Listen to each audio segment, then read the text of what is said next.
Finland's chargé d'affaires to Canada, Kaisa Heikkilä. Thank you for being here. Ms. Heikkilä, I'm going to start with you. Why did Finland decide to drop its historic policy of military non-alignment and join NATO? Good evening, and thank you very much for having me. The change in policy and public opinion has really been a result on Russia's attack on Ukraine and the fundamental changes it has brought to the European security situation and the assessment that we have made. Even though we do not see a direct threat against Finland at this moment, we believe that joining NATO will bring additional security to Finland as well as the whole Europe and more broadly. We wish to work for peace and stability and low tension in the European and global arena.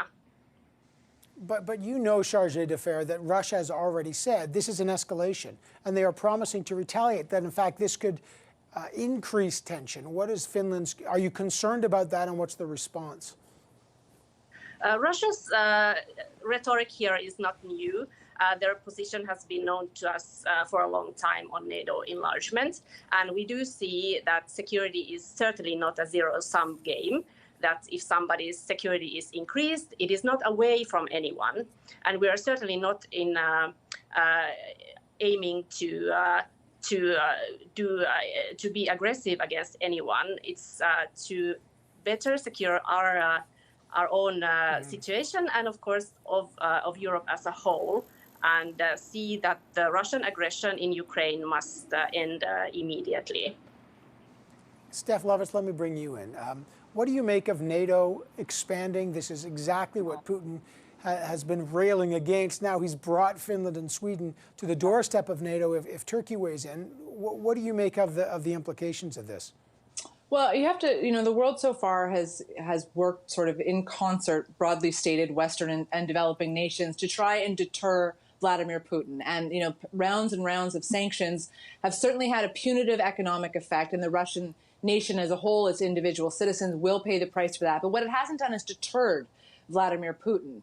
And enlarging the scope of NATO, the number of nations in the alliance, I know that, Russia is saying they view it as an act of aggression, but can it also be perhaps seen as an act of deterrence to have more people standing firm against Russia on its very borders and to further isolate the Russian regime? Who are its allies? Who will come to its defense? That list of countries that could meaningfully make a difference is almost non-existent at this point. And, it's also sort of, I suppose, a sad commentary on world affairs writ large today when there's no longer are we seeing any value in remaining neutral. Even Switzerland now is moving closer and closer to try and find ways to partner with other allied nations, in order to support Ukraine and the Western countries involved in some capacity. There's no longer any value to remaining neutral in our world. I think that says a lot about the state of geopolitical relations. Ian, what do you make of the implications of this? Canada could try to accept NATO, accept Finland and Sweden in days, although there's obviously Turkey has thrown up a roadblock there. What are the implications of having Sweden and Finland part of NATO now?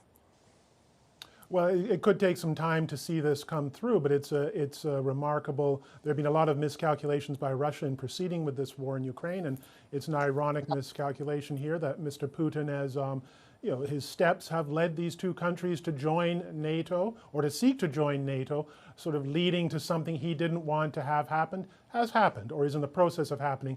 So that's quite ironic. And also, it remains to be seen if Finland and Sweden would have otherwise joined NATO, but clearly that's happening now. And it's going to be a larger array of countries positioned against Russia going forward through this conflict, beyond this conflict. Chargé d'affaires Heikkilä from Finland. For people that don't realize it, and you can enlighten us, Finland has a very sophisticated defense system against Russia. There's lots of maneuvers, and it's very well defended. What additional security does NATO add, and how would that manifest itself on the border of Russia? It is true that the Finnish military is very professional and high qualified and well motivated. We do see it as defense forces, not directed against anyone, but to defend our own country and in the future our allies, should the application, as it seems, go forward next week, the parliamentary discussion being finalized shortly as we speak, in fact.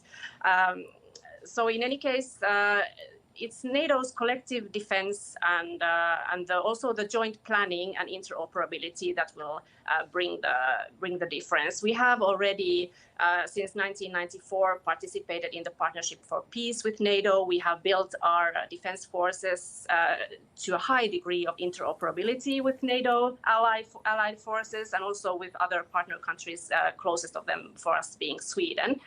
And all this can move forward even better than it has now, which has been already very close. And of course, the value alliance is also, there's a great value of the political alliance and unity also. Finland has been an EU member since 1995, and this is a very important community and an organization for us, but also for NATO. I think this political alliance factor is also very important, but it is the collective defense and interoperability, which is the main reason. Just two things. I know Finland spends about 1.5% of its GDP on defense. NATO has a 2% goal. Canada doesn't reach that. I wonder if Finland will increase its defense spending, and how quickly do you think NATO could, even with the issue with Turkey, how quickly could this actually happen? We are, of course, very grateful for also the support by Canada, and as we heard Minister Joly expressing this very strong support, which tells very well about our very strong and long-lasting relationship that we have and between Finland and Canada.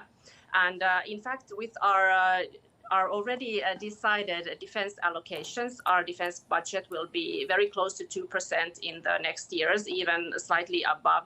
And this will be, of course, need a long-lasting commitment then in the years after. And in terms of the application and the ratification process, our wish is, of course, to have it as swift as possible. And there also thanks goes to the Canadian government's response to be supportive of this kind of swift accession. Okay, I've got to leave it there tonight. Finland's chargé d'affaires to Canada, Kaisa Heikkilä, thank you. Steph and Ian, a pleasure. What consequential moments that we're living through right now. Thank all of you.